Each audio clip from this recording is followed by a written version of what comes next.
안녕하세요. 여러분의 한방 합격 도우미 정익종 인사드리면서 자, 2014년 마지막 정기 기출문제 10월 18일에 치러진 문제 1과목부터 한번 차례대로 풀어보도록 하겠습니다. 자, 먼저 컴퓨터에 저장되는 이미지 파일 포맷인 레스터가 뭐죠? 레스터. 자, 우리는 이미지를 크게 두 가지 형태로 구분할 수가 있습니다. 밑에 보시면 먼저 비트맵 방식과 벡터 방식 두 가지가 있습니다. 자, 비트맵 방식이라고 하는 건 뭐 JPG, BMP, GIF, PNG 이런 것들이 비트맵입니다. 자, 그렇다면 벡터 방식이란, 자, 비트맵 방식이란 이미지를 확대하면 보통 픽셀 화소를 이용해서 이미지를 표현하고 확대 축소를 하게 되면 계단 모양이 생깁니다. 이런 계단 모양을 우리는 엘리어싱이라고 하죠. 이런 엘리어싱을 최소화해서 부드럽게 처리를 해주는 거, 즉 계단 모양을 제거해서 부드럽게 처리해주는 기법을 안티 엘리어싱이라고 합니다. 이전 기출문제에서도 이런 유형대의 문제들이 나왔습니다. 자, 그렇다면 비트맵 형식들은 이렇고, 반대로 이제는 벡터 형식들. 벡터는 아무리 확대 축소를 해도, 아까 비트맵은 계단 모양이 생긴다고 그러는데 벡터는 아무리 확대 축소를 해도 이미지의 일그러짐, 깨짐, 이런 계단 모양들이 전혀 생기지 않고 더 선명하게 보입니다. 더 선명하게. 대표적인 이미지들이 WMF, AI, 일러스트, 그래픽 해보신 분들은 일러스트, 그 다음에 CDR, 코렐 드로우, 자, 이런 프로그램들인데 이 WMF를 우리 한글로 한번 쳐보세요. 키보드로. 영어로 W, 지읒, M, F를 뭐예요? 질, 그러는 거예요. 질.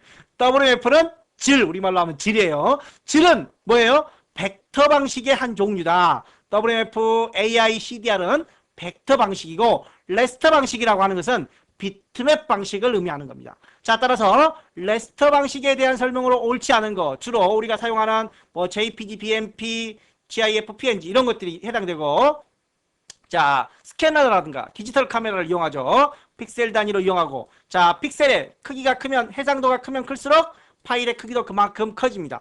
WMF는 레스터 방식이 아니라 뭐다? 벡터 방식이다. 따라서 1번에는 3번이 틀린 내용이고 나머지 해설 내용들도 한번 꼭 잘 참고해서 한번 읽어보시기 바랍니다. 자, 두 번째 웨이브 파일이라고 되어 있습니다. 웨이브. 자, 우리가 XP까지는 이 웨이브 파일을 지원해 줬는데 실질적으로 윈도우 7부터는 웨이브 대신에 WMA를 지원합니다. WMA를. 자, 아무튼 웨이브도 이전 파일의 형태이긴 했으니까 자, 있겠죠. 자, 옳지 않은 거. 확장자는 WAV이다. 녹음 조건에 따라서 파일 크기가 가변, 커졌다, 늘어났다, 줄어들었다 이렇게 할 수 있다는 겁니다. 자, 녹음 조건에 따라서. 윈도우 미디어 플레이어로 재생을 할 수 있습니다. 물론 윈도우 미디어뿐만 아니라 홈 이런 기타 플레이어로 재생이 가능합니다. 여기서 만약에 윈도우 미디어 플레이어만 그랬다면 또 틀린 답이 되겠죠. 자, 네 번째 높이, 길이, 세기 등 다양한 음악 기호라고 되어 있어요.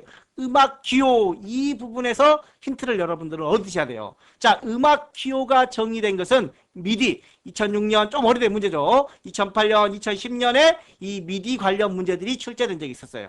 자, 그래서 미디는 이런 웨이브 파일과 거리가 멀고 음악 기호, 전자악기 표준, 전자음악기기 표준인 미디 파일의 한 형태라는 거. 4번이 틀린 내용이 되겠습니다.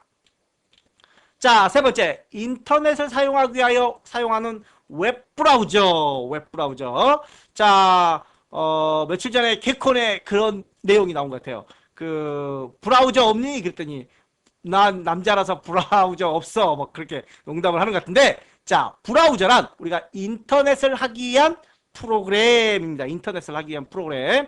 자, 대표적으로 파이어폭스, 사파리, 에버랜드의 사파리, 뭐 동물농장 그런 사파리가 아니라, 자, 오페라, 뭐 그 남부 예술, 서울 뭐 예술의 전당 이런 데서 오페라 그런 것들이 아니라, 자, 한번 보겠습니다. 파이어폭스는 모질라라는 그런 곳이 있습니다. 자, 보통 리눅스 쪽에서 많이 사용을 하는데 모질라에서 제작한 웹 브라우저. 자, 사파리는 맥, 우리가 일반 사용하는 컴퓨터는 IBM PC입니다. 맥은 따로 달라요. 자, 그런 맥용 브라우저입니다. 맥용. 자, 그 다음에 노르웨이 오슬로에서 만든 오페라 소프트웨어 제작한 웹 브라우저가 있습니다. 자, 그렇다면 파이어폭스, 사파리, 오페라, 우리는 구글을 제일 많이 들어본 것 같아요. 구글. 그런데 이런 것들은 잘 안 들어봤죠? 아, 그러면 이건 무조건 맞은다고 생각을 하는 친구들이 많습니다. 자, 그런데 구글은 웹사이트예요. 브라우저가 아니라 웹사이트. 자, 그렇다면 구글에서 제작한 브라우저가 뭐 있죠? 크롬. 아, 크롬은 알아. 이렇게 머리를 딱 스치는 단어들이 있을 겁니다. 크롬.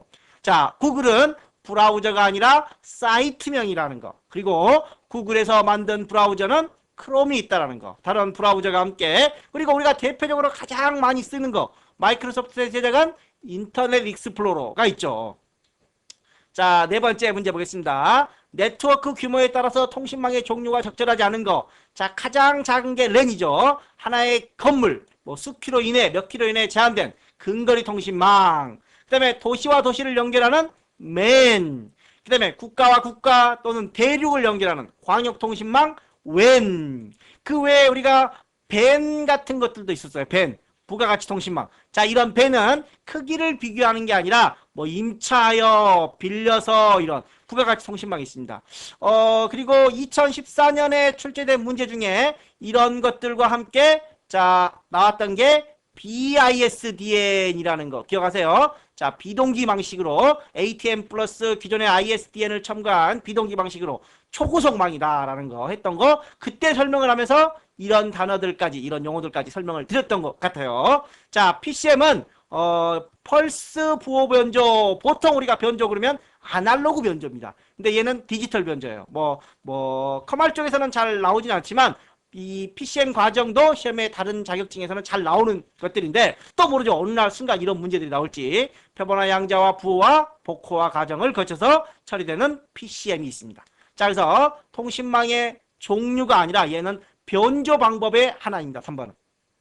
자, 다섯 번째 문제 보겠습니다. HD 고화질이죠. 고화질. HD급 고화질 비디오를 저장할 수 있는 차세대 광학 장치로 디스크 한 장에 25기가. 우리 DVD, CD는 보통 얼마예요? CD는 한 700에서 800메가 정도 됩니다. DVD는 4.7에서 17기가. 집은 뭐 옛날에 한 100메가 정도였는데 뭐 제일 낮은 거죠. 집이 여기서는. 요즘에는 쓰이지도 않습니다. 거의. 자, 그렇다면 답은 블루레이 디스크가 되는데 블루레이, 블루. 이거 보고 사람들이 가끔 그래요. 선생님 블루에 이자가 빠졌어요. 어떻게 났나요? 블루 원래 이렇게 쓰죠. 근데 이자가 빠진 건가요? 아무튼 모르겠습니다. 블루레이 디스크 청색. 그럼 이자가 청색이니까 이자가 빠졌네요. 자, 그런데 원래 블루레이예요. 원래 블루레이인데 이런 고유 명사들은 상품 등록이 안 됩니다. 고유 명사는. 그래서 발음만 비슷하게 해가지고 BLU로 해가지고 블루레이라고 만들어낸 겁니다. 자, HD급 화질 영상을 원하는 소비자들을 욕구를 충족시키기 위하여 개발을 했고 한 층에 단면만 씁니다. 보통 단면만. 단면에 25기가 용량을 담을 수 있고 듀얼 레이어 한 면에 2층을 쓸 수 있는 경우에는 50기가까지도 담을 수 있습니다. 자, 그래서 여기서는 3번이 정답이 되겠습니다. 5번에 3번. 다음으로 6번 문제. 자, 가시기 전에 한번 보시고 6번 문제 디스크 정리라는 게 있습니다. 자, 우리가 시험에 잘 나오는 것들이 디스크 정리, 또 뭐 있죠? 조각 모음, 또 디스크 검사라는 것들이 있습니다. 디스크 정리란 불필요한 파일들을 제거해 주는 겁니다. 우리 방 청소하는 거 있죠. 필요 없는 것들 막 어느 시점에서 자격증 다 따고 나면 책 다 버리죠. 디스크 정리. 불필요한 거를 버리는 겁니다. 불필요한 거. 자, 불필요한 파일의 수를 줄여 디스크의 공간을 확보한다. 이게 디스크 정리에 대한 설명이 되겠죠. 자, 분산돼요. 흩어져요. 여기저기 막 흩어져 있어요. 찾기도 어려워요. 그래서 그런 것들을 모아주는 게 뭐예요? 조각 모음입니다. 단편화 제거라고도 하고 영어로는 디프래그라고도 합니다. 자, 2번은 그러면 조각 모음에 대한 설명이고 또 디스크 검사는 분량을 검사하고 뭐 칠해주는 그런 거 디스크 바이러스 검사가 아니라 디스크 검사가 따로 있습니다. 개인 파일에 영향을 주지 않고 컴퓨터 시스템 내용을 시스템 변경 내용을 실행을 취소한다. 이런 것들은 시스템 복원입니다. 복원이란 이전 날짜로 되돌려주는 거예요. 내가 어제까지만 해도 컴퓨터를 멀쩡하게 잘 썼어요. 그런데 오늘 나갔다 오니까 컴퓨터가 안 돼요. 막 열받는 거죠, 이제. 누가 내 컴퓨터 고장냈어. 이렇게 소리 지를 필요 없이 복원을 하면 됩니다. 그런데 복원을 하게 되면 내가 어제 레포트 작성한 거 있어요. 또는 뭐 작성한 문서가 있어요. 이런 거는 날아가지 않습니다. 단 대신 어제 내가 게임을 하나 설치했어. 이건 날아갑니다. 자, 그래서 게임 같은 거 다시 깔면 되죠. 그런데 개인 파일에는 영향을 주지 않는다는 거죠. 심각한 오류가 발생했을 때 복구하는 데 사용하는 게 이런 시스템 복원입니다. 자, 그래서 6번에는 정답은 1번이 되고 디스크 정리, 조각 모음, 디스크 검사 이런 것들도 한 번씩 꼭 정리를 좀 해주시기 바랍니다. 자, 7번째, 유명 기업이나 금융기관을 사칭한 가짜 웹사이트나 이메일 등으로 개인의 금융정보와 비밀번호를 입력하도록 유도하여 예금 인출 등 다른 범죄에 이용하는 수법. 뭐예요? 피싱. 대표적인 게 우리 보이스 피싱 있죠. 아, 누가 이게 급하게 다쳐가지고, 보이스는 목소리예요, 목소리. 전화로 해가지고. 아, 누가 급하게 다쳐가 병원비 빨리 입금해주세요. 수술해야 되니까. 그러면 급한 나머지 병원비를 입금합니다. 자, 남을 속이기 위해 가짜로 만든 사이트. 이런 걸 피싱이라고 합니다. 자, 그러면 웜 우리 많이 봤어요. 자기복제를 합니다. 치명적이지는 못하고 자기복제. 보통 우리가 웜은 감기라고 설명을 드렸던 것 같아요. 자, 그 다음에 웜의 반대되는 트로이목마 있었죠. 트로이목마, 트로젠하우스 이런 것들은 자기복제는 못하지만 치명적, 암 같은 역할을 한다고 했습니다. 자, 그래서 웜은 바이러스의 한 종류로서 복제, 은폐, 파괴 등을 가지고 있으며 자기복제만으로도 시스템의 과부하를 일으킨다. 자, 해킹은 뭔 말인지 알겠죠? 다 피싱, 스니핑을 한번 보겠습니다. 스니핑도 시험에 종종 나오고 있던 겁니다. 스니핑, 컴퓨터 해킹 용어 중에 하나로 네트워크 주변을 지나다니는 패킷을 엿보는 거, 몰래 엿보는 거. 너 비밀번호 그거 썼니? 그리고 몰래 엿봅니다. 그래서 나중에 계정과 패스워드 등을 알아내는 행위를 스니핑이라고 합니다. 스니핑. 슬리퍼 신고 다니면서 엿보나? 몰래 길거리 다니면서, 주변을 다니면서 슬리퍼 신고 길거리 다니면서 엿보나 봐요. 자, 그 다음에 슈퍼핑. 악의적인 목적으로 내가 국민은행 사이트를 하나 만들었어요. 또는 뭐 농협 사이트, 뭐 우리은행 사이트 하나 만들었어요. 그래가지고 진짜처럼 똑같아요. 누가 봐도 몰라요. 그래서 사용자들이 막 들어와서 자기의 암호라든가 막 이런 것들을 입력을 합니다. 그러면 그 입력한 정보들을 다 빼가는 수법이 슈퍼핑입니다. 위장하는 거죠, 위장. 아, 내가 진짜야, 진짜. 내게 진짜야 라고 유도를 하는 겁니다. 그래서 사용자의 권한을 획득을 해서 아이디 뭐 빼가지고 획득을 하겠죠. 자, 그 다음에 서비스 거부 공격, 디도스 말 들어보셨어요? 디도스? 좀비 많이 들어보셨죠? 좀비. 관리자 없이도 특정 서버에 처리할 수 없을 정도로 어마어마한 내용들, 막 좀비 어마어마하죠? 막 좀비. 그런 내용들을 무작위로 막 내가 여러분들 핸드폰으로 막 하루에 문자를 1000통 보내봐요. 그럼 제 돈이 더 많이 들어가나요? 엄청나게 많은 1000통의 문자를 보내면 하루 종일 띠링 계속 문자가 오겠죠. 그런 서비스 거부 공격을 하는 겁니다. 다른 서비스를 못 받도록. 자, 백도.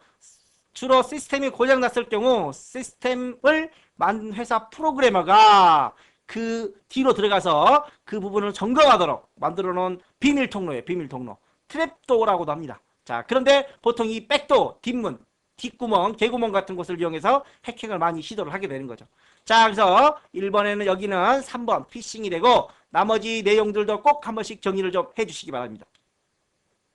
자, 다음 중 8번 문제. 기본 설정을 사이트가 인식하도록 하거나 사용자의 기본 설정을 인식을 한대요. 사용자가 웹사이트로 이동할 때마다 로그인을 해야 돼요. 아이디 패스워드 맨날 넣기 귀찮아요. 자, 그런 번거로움을 생략할 수 있도록 하는 거. 자, 즐겨찾기는 뭐예요? 이런 내가 자주 가는 사이트를 모아놓은 거죠. 내가 자주 가는 사이트를 모아놓은 거고, 히스토리. 내가 오늘 어디 사이트에 들어갔는지, 야한 사이트, 이상한 사이트에 들어가면 여기에 다 기록이 됩니다. 그래서 이제 아는 친구들은 또 이런 히스토리를 다 지우죠. 자, 쿠키. 뭐 웹 서비스는 인터넷 서비스예요. 2010년, 2011년 유사한 문제들이 출제됐고, 정답은 쿠키입니다. 쿠키에 대한 내용을 한번 읽어보겠습니다. 웹에서 방문한 사이트에 아이디 등을 기억하게 설정하여 다시 해당 사이트를 방문하면 아이디가 자동으로 입력되도록 하는 웹브라우저의 기능으로 작은 과자를 뜻하는 것으로 인터넷에서 로그인 사용자 정보 및 방문 정보 등을 기록하는 임시 파일을 뜻한다. 쿠키는 헨젤과 그레텔이라는 동화 속에서 숲에서 길을 잃어버리지 않게 과자를 땅에 떨어뜨리면서 숲을 지나가는 장면을 유래해서 쿠키라는 용어를 만들어냈다고 합니다. 자, 그래서 정답은 쿠키가 되겠네요. 자, 나머지 참고 용어들도 정리를 좀 해주시고, 자, 9번 문제 보겠습니다. 네트워크 연결을 위하여 사용하는 프로토콜. 그럼 뭐예요? 프로토콜? 통신규약이라는 뜻입니다. 통신규약. 통신상에서 지켜야 할, 언제 어디서 무엇을 어떻게 통신상에서 지켜야 할 약속들입니다. 자, 그러면 OSI 7계층 여기 나와 있는데 OSI 7계층 맨 밑에 물리계층입니다. 물리계층. 데이터 링크 계층은 오류를 검출하는 계층이에요. 그 다음에 네트워크는 경로. 경로하면 우리가 또 라우터를 빼놓을 수가 없죠. 가장 빠른 길. 내가 여기서 서울을 가려고 하는데 가장 빠른 길은 비행기를 타고 가요, 버스를 타고 가요, 뭐 지하철을 타고 갈까요? 그렇게 가장 빠른 길, 라우터. 자, 그리고 여기까지를 우리는 이 3단계까지를 하위 계층으로 봅니다. 하위 계층. 그리고 전송 계층 TCP가 있죠. 그 다음에 세션 계층부터 위로 세션 표현 응용을 상위 계층으로 봅니다. 또 이 표현 계층은 암호화와 압축에 관련된 내용으로 시험에 종종 나오기도 합니다. 자, 그래서 네트워크 계층의 경로 설정, 라우터, 그 다음에 데이터 링크 계층 오류 검출, 표현 계층의 암호화 압축, 이런 것들도 기억을 해주시고, 또 이 순서들도 꼭 기억을 해주세요. 물대내. 뭐가 물이 돼요? 물이 되라 얍! 물대내. 물이 돼요. 전 거기에 몇 표를? 3표를 걸겠습니다. 오케이? 응. 물대내 전 3표. 응. 자, 따라서 OSI 7계층의 데이터 링크 계층은 3계층이다. 데이터 링크 계층은 물대 두 번째 계층에 해당된다. 자, 프로토콜에는 이러한 기능들이 있고, 인터넷에서 대표적으로 사용하는 프로토콜은 TCP/IP가 있다. 유선 인터넷이죠. 자, 그러면 무선 인터넷에는 어떤 프로토콜이 있어요? WAP이라는 무선 인터넷 프로토콜이 있습니다. 자, 이런 것들도 한 번씩 잘 염두에 두시고 10번 문제로 가보겠습니다. 9번에는 그러면 2번이 틀린 거죠. 물대내 전세표 전세표 이렇게. 자, 아스키 코드 총 몇 비트예요? 7개의 데이터가 여기 나와 있어요. 7개의 데이터와 1개의 페리티 비트를 사용한다 라고 돼 있어요. 자, 그렇다면 페리티 비트란 오류를 검출할 용도로 사용이 된다. 오류, 데이터를 전송하는 게 아니라 오류를 검출하는 데 사용을 합니다. 오류를 검출. 자, 그리고 이 페리티 비트는 오류를 검출만 하지 정정은 못해요. 정정까지 해주는 게 뭐 있었어요? 해밍 코드. 자, 그렇다면 7개의 데이터와 1개의 페리티 비트를 사용한다. 이때 아스키 코드로 사용 가능한 문자 수, 즉 이 1개를 포함해서 8개, 256. 그러면 틀려요. 1개는 뭐라고요? 오류 검출용이에요. 오류 검출용. 실제 표현할 수 있는 문자 수는 7개의 데이터로 2의 7승 128개를 표현할 수가 있습니다. 자, 11번째 문제. 다음 중 파일 삭제. 휴지통. 우리가 파일을 삭제하면 휴지통으로 가죠. 휴지통으로. 바탕화면에 있는 파일을 휴지통으로 드래그해서 삭제한다. 오케이. 삭제할 수 있죠. USB 또는 플로피 디스크. 자, 한번 볼까요? Shift 딜리트. 우리가 딜리트만 누르면 어떻게 돼요? 딜리트만 누르면 휴지통으로 가죠. 그런데 Shift 딜리트를 누르면 완전 삭제가 돼요. 휴지통으로 가지 않고 완전. 즉, 복원이 된다, 안 된다? 복원이 안 된다라는 겁니다. 또 네트워크상에 파일을 삭제한 경우 플로피라든가 USB에서 휴지통 용량보다 더 큰 파일을 삭제한 경우, 도스에서 명령 프롬프트 도스에서 삭제한 경우, 휴지통을 비우거나 휴지통 내에서 파일을 삭제하는 경우, 휴지통 크기가 0인 경우, 자, 이런 경우는 복원이 안 됩니다. 자, 1번 같은 경우에는 따라서 복원이 되겠죠. 자, 11번에는 1번이 되고 2013년 3회 문제에서 유사한 문제가 출제됐으니까 참고해 주시고, 자, 12번 문제 한번 보겠습니다. 자, 제어판의 디스플레이의 해상도 조정이라고 되어 있네요. 해상도. 자, 높은 해상도에서는 텍스트와 이미지가 더 선명하죠. 맞습니다. 해상도를 높이면 더 선명해요. 그러나 한 화면에 표시할 수 있는 내용들이 작기 때문에 크기가 더 작게 표시된다라는 겁니다. 자, 해상도란 이 안에 점이 얼마만큼 많이 찍히느냐는 겁니다. 해상도란.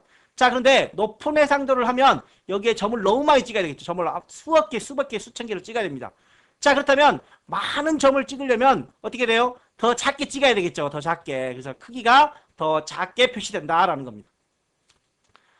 자, 그 다음에 해상도를 변경하면 해당 컴퓨터에 로그온한 모든 사용자에게 변경 내용이 적용되고, 다중 디스플레이, 모니터를 여러 개 사용을 하는 경우, 윈도우에서 2 이상의 모니터가 PC에 연결되어 있음을 인식할 때, 다중 디스플레이, 다중은 많다라는 말이죠. 그래서 모니터가 2개 이상 있을 때 이 옵션이 인식이 됩니다. 자, 두 대의 모니터가 연결된 경우 좌측 모니터가 주 모니터로 설정되므로 그런가요? 나는 오른쪽으로 두면 안 되나? 나는 오른쪽이 더 좋은데 보기에. 자, 그래서 두 개 이상 모니터를 연결할 때 주 모니터는 사용자가 설정합니다. 왼쪽이 꼭 와야 된다라는 그런 개념은 없습니다. 나는 오른쪽이 편하다고 하면 오른쪽으로 하는 거죠. 자, 그래서 꼭 뭐 좌측에 배치해야 된다라는 그런 기준은 없습니다. 12번에 4번이 틀린 내용이 되겠고. 자, 그 다음에 15번 문제, 13번 문제네요. 자, 폴더 옵션 문제, 폴더 옵션. 이 폴더 옵션 문제도 우리가 종종 봐왔을 겁니다, 문제에서. 자, 그러면, 한번 보는데, 2번 경우에는 윈도우 7에서 새롭게 추가된 내용입니다. 자, 한번 탐색기를 열어볼게요. 탐색기를 열어서 도구에 폴더 옵션이 있어요. 도구에 폴더 옵션. 또는 여기 보시면은 구성에 자, 폴더 및 검색 옵션 똑같습니다. 자, 우리 도구 메뉴가 시험에 나오니까 도구의 폴더 옵션으로 한번 들어가 볼게요. 자, 그리고 일반 탭, 보기 탭, 검색 탭. 검색은 과거에 파일 형식이 있었어요. 그런데 윈도우 7부터는 검색 탭으로 바뀌었습니다. 자, 그래서 보시면 한 번 클릭해서 열 건지 두 번 클릭해서 열 건지. 자, 이런 기본값 문제도 과거에 12년 동안과 13년 동안에 나왔던 것 같아요. 기본값을 누르면 내가 이런 것들을 변경을 해서 기본값을 누르면 다시 초기화가 된다. 자기 기본값으로. 자, 이런 것들도 있었고. 자, 한 번 클릭, 두 번 클릭. 그 다음에 보기 탭에서 보기는 안 보이는 것들을 보기하는 겁니다. 자, 뭐 미리 보기 아이콘 표시. 자, 그 다음에 보호된 파일 숨기기. 내가 뭐 어떤 파일을 숨길 건지 표시할 건지 또 확장자를 숨길 건지 말 건지 이런 것들. 그 다음에 검색의 경우에는 검색 대상. 색인된 위치에서 파일 이름 및 내용을 검색한다. 어떤 위치에서? 색인된 위치에서.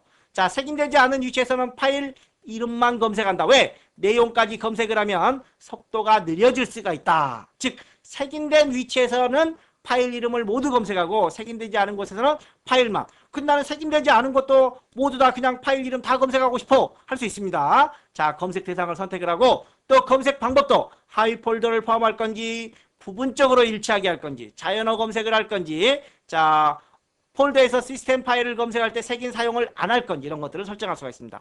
자, 이 부분은 윈도우 7에서 변경된 부분이기 때문에 과거가 아니라 앞으로도 출제될 그런 내용들이 충분히 소지가 있습니다. 출제될 소지가. 자, 따라서 일반과 보기도 당연히 과거에 많이 출제됐으니까 꼭 기억을 해주시고 검색에 이러한 검색 대상, 검색 방법들도 꼭 다시 한번 눈여겨봐 주시기 바랍니다. 자, 따라서 13번에 보시면 숨긴 파일 폴더를 표시할 수 있다. 오케이.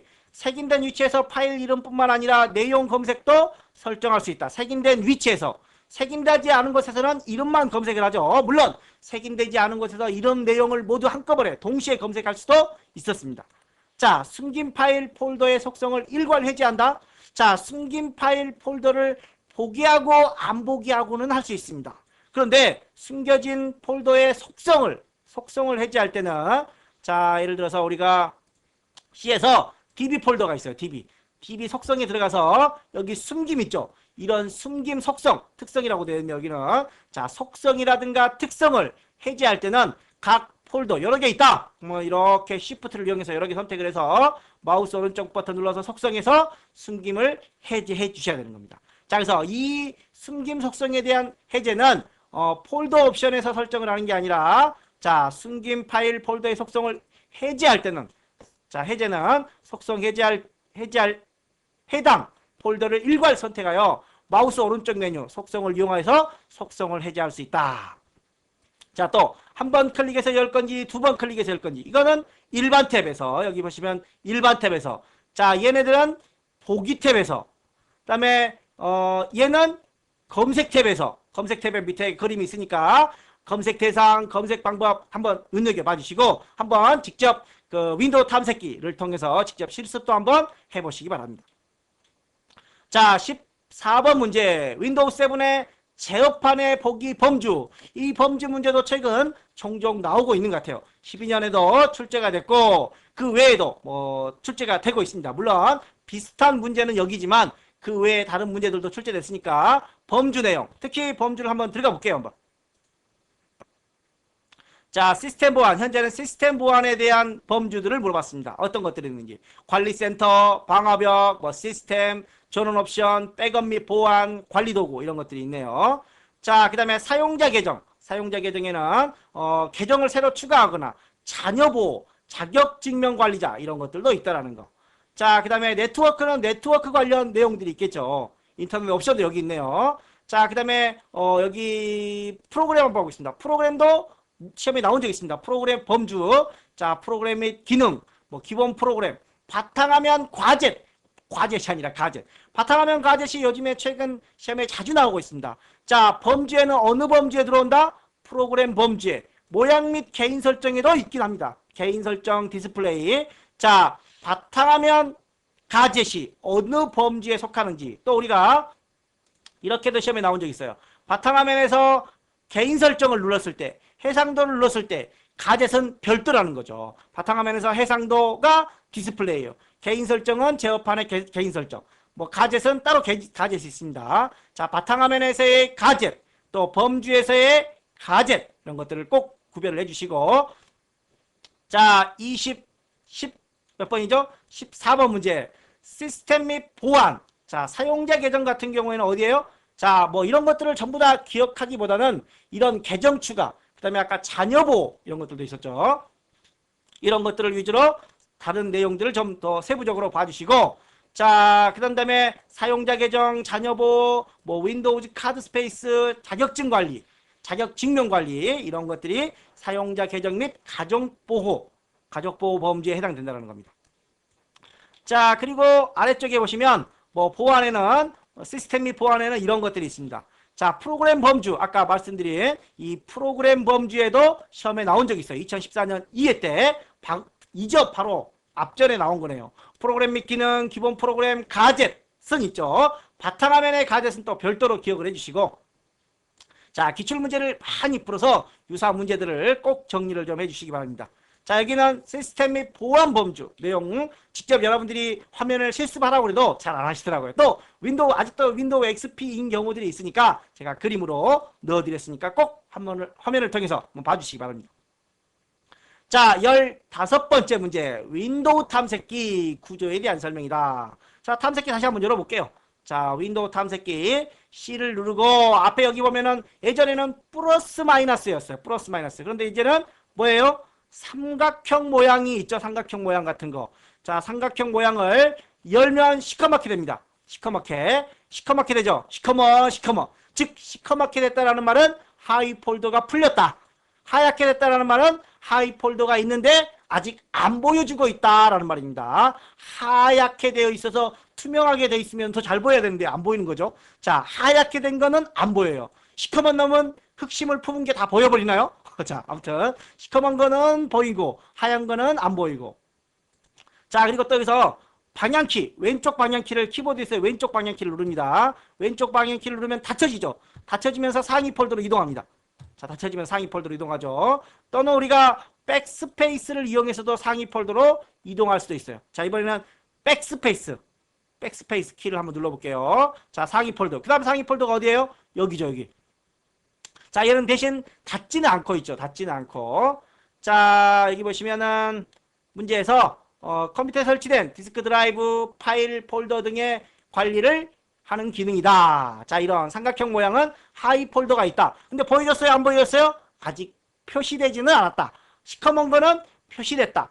현재 폴더에서 상위 폴더로 이동하려면 홈키가 아니라 왼쪽 방향키라든가 백스페이스를 이용한다. 왼쪽 방향키는 하위 폴더를 접으면서 상위 폴더로 이동한다는 거. 자, 그 다음에 구성의 레이아웃도 있으니까 한번 보고 갈게요. 구성의 레이아웃. 이것도 윈도우 7에서 나온 겁니다. 윈도우 7에서. 그래서 혹시 또 모르니까 구성의 레이아웃에 메뉴, 세부정보, 미리 보기, 탐색창 이런 것들이 있다는 거 염두에 두시고 한번 보시기 바랍니다. 자, 이제 16번째 문제가 되겠습니다. 소프트웨어 문제도 09년, 12년 뭐 이렇게 몇 번씩 출제가 되고 있습니다. 또 이런 유형의 문제들은 이것뿐만 아니라 또 다른 데서도 시험에 자주 출제가 되고 있어요. 자, 그래서 각 용어들을 꼭 정리를 해주시고, 먼저 공개수배 안 보여요. 공개수배 다 알려주는 거죠. 나쁜 놈 잡으려고. 자, 공개 소프트웨어는 그냥 무료로 다 주는 거예요. 무료로 주는 거 맞나요? 아, 그런데 특정한 하드웨어나 소프트웨어를 구매했을 때 뭐 돈 주고 사면은 준다라는 거예요. 공짜로? 아, 공짜는 아니네. 그러면 뭐 내가 뭐 사면은 거기에 따라오는 거네. 그렇죠? 자, 공개는 아무 조건 없이 누구나 사용할 수 있는 소프트웨어입니다. 자, 그렇다면 특정한 하드웨어나 소프트웨어 뭐 샀을 때 끼워주는 거. 자, 번들 프로그램입니다. 번들. 자, 묶음이란 뜻으로 원래는 별도로 판매하는 제품을 한데 묶어서 패키지로 판매하는 끼어 팔기. 하드웨어나 소프트웨어를 구매했을 때 무료는 무슨 개뿔 무료는 아니죠. 엄밀하게 말하면 무료가 아니에요. 내가 뭔가를 샀으니까 거기다 끼워주는 거죠. 자, 쉐어웨어도 많이 봤을 거예요. 일정 시간이라든가 일정 기간 동안 무료로. 우리 마트에 가면 시식 코너 있죠. 맛보고 맛있으면 사가라. 그런 것들. 맛보기 같은 거. 맛있으면 이제 시간이 지나면 네가 괜찮으면 돈 주고 사라. 라는 겁니다. 자, 그 다음에 데모랑 한번 보겠습니다. 시험용 소프트웨어로 소프트웨어를 홍보를 위해 사용기간이나 일정 기간을 제한하는 거. 어떻게 보면 쉐어웨어랑 같은 거예요. 쉐어웨어랑. 자, 그런데 얘는 맛배기, 샘플 같은 거예요. 샘플이고 얘네들은 시험 삼아 시험도 테스트도 해보면서 홍보도 하고. 자, 그러면 우리가 테스트 관련 용어들도 또 따로 있죠. 알파 버전. 회사 내부에서 회사 사람들끼리 테스트를 해보는 겁니다. 이상이 없으면 어떻게 해야죠? 베타 버전. 전문가들이라든가 일반인, 뭐 회사 외부 사람들한테 테스트를 해보기 위해서 이런 것들이 이제 주로 데모 버전이 되겠죠. 그 다음에 이제 이상이 없으면 상용을 합니다. 돈 주고 파는 거죠. 그러다가 갑자기 누군가가 지적을 해요. 아, 여기 오류 났어요. 그러면 그 기능을 업데이트해서 만들어서 다시 배포하는 걸 패치 버전이라고 합니다. 자, 각각의 용어들 꼭 다시 한번 정리를 좀 해주시고, 자, 이번에는 17번째 문제로 한번 가보겠습니다. 바이오스라고 돼 있어요. 바이오스. 자, 바이오스란 베이직은 뭐예요? 기본적으로 인풋, 입력, 아웃풋, 출력. 기본적으로 우리 컴퓨터 입력하고 출력 다 하죠. 그런 시스템에 대한 설명이다. 기본 입출력은 메모리, 하드웨어 등의 작동에 필요한 프로그램이고, 전원을 켜지면 포스트, 갤러그 포스트? 자, 호락이 나오는 그런 갤러그 포스트가 아니라 뭐예요? 파워, 전기, 온, 전기를 넣으면 셀프, 스스로 테스트. 우리 컴퓨터 켜면 삑삑 뭐 이런 소리 나죠. 삑삑삑삑 이런 소리가 나면 오류가 난 거예요. 그래서 그 자체 스스로 테스트를 하려고 하는 것들이 포스트입니다. 포스트. 자, 펌웨어라고도 한다라고 되어 있는데, 펌웨어는 하드웨어도 소프트웨어도 아닌 그 중간 성격을, 하드웨어 조금 소프트웨어 조금 중간 성격입니다. 원래 우리 이제 이 펌웨어는 롬의 한 형태입니다. 롬에. 그래서 바이오스는 램이 아니라 롬에 저장되어 있어요. 그래서 우리는 롬 바이오스라고도 합니다. 롬 바이오스. 10년에 동일한 문제가 출제된 적도 있네요. 자, 롬 바이오스. 자, 이런 펌웨어들은 보통 롬은 읽기 전형이죠. 업그레이드가 안 돼요. 그런데 이 펌웨어들은 하드웨어도 소프트웨어도 아닌 기 때문에 칩을 교환하지도 않고 업그레이드, 소프트웨어적으로 업그레이드를 할 수가 있습니다. 이런 펌웨어가. 자, 아무튼 바이오스란 어디에 있다? 롬에 있다. 롬. 그래서 롬 바이오스라고 한다라는 거. 17번에 3번이 정답이 되겠습니다. 자, 18번째 이제 막바지입니다. 막바지. 눈을 크게 뜨시고, 혹시 꾸벅꾸벅 졸고 있는 분들 눈을 크게 뜨시고, 17번, 18번 강하게 해볼까요? 18번. 자, 윈도우 7의 메모장에 대한 설명으로 옳지 않은 거. 메모장 우리 과거에 시험에 많이 나왔어요. 07년, 09년, 12년도에도 한 17번 문제가 한번 출제된 적이 있네요. 유사 문제들이. 자, 메모장의 내용을 한번 정리를 하고 있습니다. 문서 크기에 제한이 없다. 대소문자를 구별하여 문자열을 찾을 수 있다. 대소문자 구별한대요. 확장자가 txt인 아스키. 아까 아스키 몇 비트라고 그랬어요? 7비트. 그래서 2의 7승 128가지를 쓸 수 있는 거죠. 자, 영역을 설정하여 문서 일부, 우리 이렇게 블록을 잡고 이 부분만 밑줄 빨간색 이렇게 할 수 있죠. 그런데 메모장은 일부 문자열에 대해 글꼴이나 글자 크기를 변경하여도 어떻게? 문서 전체 나는 이것만 하고 싶은데 이거에 대해서 바꾸면 굵게 하면 전체가 바뀌어 버린다는 거예요. 전체가 부분적으로 안 되고. 자, 그래서 문서 전체에 변형이 되고, 또 2012년 3월 1회 때 출제된 게 메모장에 날짜 시간을 입력하는 방법들이 문제가 출제된 적이 있습니다. 자, 시간과 날짜를 입력하고 싶은 곳에 커서를 두고 F5를 누르고, 자, 한번 메모장 열어볼까요? 자, 이렇게 메모장을 열고 여기다가 F5를 한번 누릅니다. 그러면 나오죠. 이렇게 시간 날짜가. 또 편집에 시간 날짜 있습니다. 단축키 여기다 F5가 있네요. 자, 그 다음에 점 로그 맨 첫 번째 줄에 점 로그라고 쓰시고, 바로는 안 나와요. 바로는 저장하고 파일을 열면, 이 파일을 열면 자동으로 날짜가 추가가 됩니다. 이 파일을 열 때. 자, 그래서 18번에 보시면, 자, 확장자는 txt다. 특정 문자열을 찾을 수 있다. 대소문자 구별한다 안 한다? 대소문자를 구별하여 찾을 수도 있다는 겁니다. 자, 현재 시간을 삽입할 수 있다. OLE란 그림 같은 거. 자, 그림 차트 뭐 이런 것들은, 자, 색깔도 또는 일부 편집도 안 된다고 했죠. 자, 그래서 3번이 틀린 내용이 되겠습니다. 자, 19번째 문제. 아까 설명드렸던 비슷한 문제가 또 있네요. 제어판의 디스플레이. 바탕화면 가젯은 어디에 있어요? 바탕화면 가젯. 자, 제어판을 또 한번 열어볼까요? 자, 우리는 지금 제어판의 디스플레이. 얘는 범주로 본 거죠. 범주. 범주가 아닌, 이번에는 큰 아이콘으로 한번 봐보겠습니다. 자, 그리고 디스플레이가 어디 있나요? 디귿이니까. 자, 개인 설정과 디스플레이는 따로 있습니다. 디스플레이에 보니까 뭐 해상도, 색 보정, 디스플레이, 뭐 클리어 타입 텍스트 조정, 뭐 그다음에 텍스트 크기 이런 것들이 있습니다. 즉 바탕화면 가젯은 범주 안에는 들어가요. 범주 안에는. 자, 범주 형태로 보면 이 개인 설정이라든가 프로그램 추가 안에 들어가지만 실제로 아이콘으로 볼 때는 따로 있다는 겁니다. 바탕화면 가젯이 따로 있습니다. 제어판에. 자, 그래서 4번이 정답이 되겠네요. 자, 드디어 아기다리 고기다리. 기다리고 기다리던 라스트 문제가 되겠습니다. 자, 다음 시간에 또 이 과목 계속 되는 거죠. 자, 이거 끝이 아닙니다. 자, 데이터를 효과적으로 이용할 수 있도록 저장, 갱신, 조직, 검색. 우리가 뭐 1급에서 나오는 그런 데이터베이스 용어들인데, 혹시 여러분들이 뭐 정보 처리라든가 이런 것들을 공부하신 분들은 뭐 갱신, 업데이트, 뭐 그다음에 조직이 아니라 조작일 것 같아요. 조작, 검색 이런 것들은 데이터베이스 관리 시스템에서 사용되는 용어들입니다. 자, 뭐 DML, 뭐 DDL 이런 것들 있죠. 자, 그다음에 그룹웨어에 대한 거, 기업이나 기관, 단체들에서 사용하는 거, 스프레드시트, 우리가 사용하는 프로그램 엑셀, 우리가 실기에 사용하죠. 엑셀 프로그램이 대표적입니다. 전자출판, 자, 주로 이제 책 만드는 거, 책 만드는 프로그램, 전자적으로 컴퓨터를 이용해서 전자적으로 인쇄 편집하는 전자출판도 있습니다. 자, 용어들 정리하시고 이번 시간은 여기까지 마무리하겠습니다. 자, 다음 시간 이 과목 스프레드시트 일반에서 기다리고 있겠습니다. 다음 시간 기대해 주시기 바랍니다. 감사합니다.